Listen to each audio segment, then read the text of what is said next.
Winter, 2014. America was hit by a digital hurricane, a pixelated bird named Flappy. Suddenly, Flappy Bird was everywhere, on every phone, in every conversation. People tapped their screens, faces twisted in focus and rage. This goofy bird and its green pipes took over the country overnight.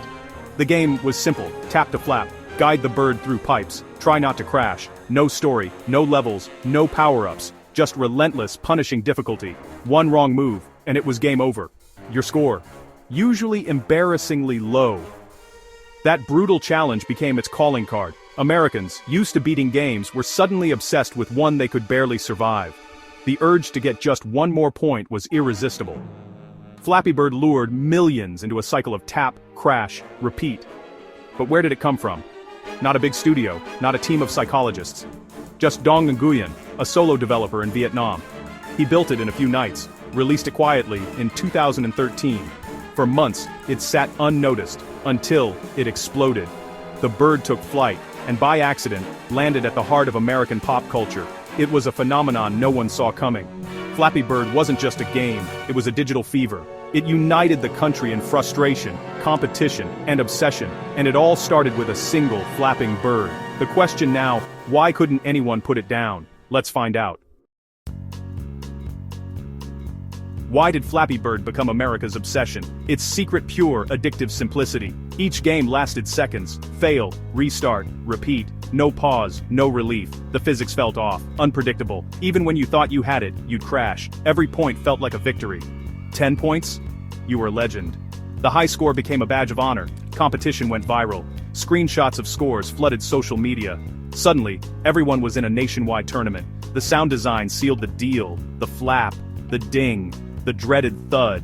These sounds burrowed into your brain, making you crave another try. Flappy Bird was a perfect storm. Brutal difficulty, instant restarts, and relentless competition. Americans couldn't stop chasing the next point. It was a game you loved to hate, and hated to love. The addiction was real, and it swept the nation. But obsession always has a price.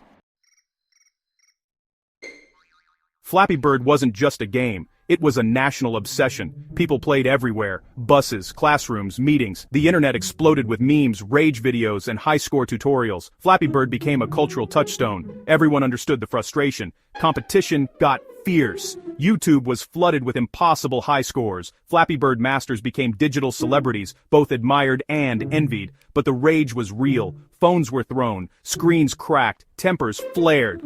A silly game caused genuine stress and anger across America. The love-hate relationship was intense. No one could stop, even as they cursed the bird.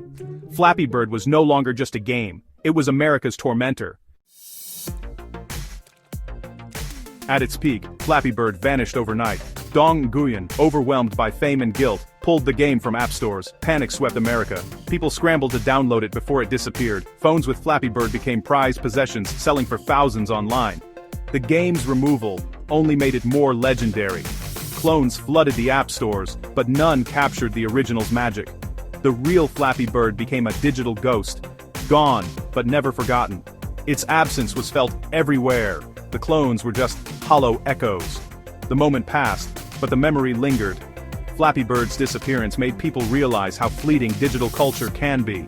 It was a shared, unrepeatable moment in time. The bird was gone, but its shadow haunted the internet. America was left asking, what just happened? Flappy Bird's legacy is bigger than its brief life. It proved a simple idea from one person could shake the world. It inspired indie developers and changed how we think about digital addiction. Its sudden disappearance made us question digital ownership. Games can vanish in an instant. Flappy Bird was a cultural flashpoint, a warning, and a phenomenon. It showed how thin the line is between fun and frustration. The bird is gone, but its impact still shapes gaming and culture. Sometimes the brightest flames burn out fastest, but their shadows last forever.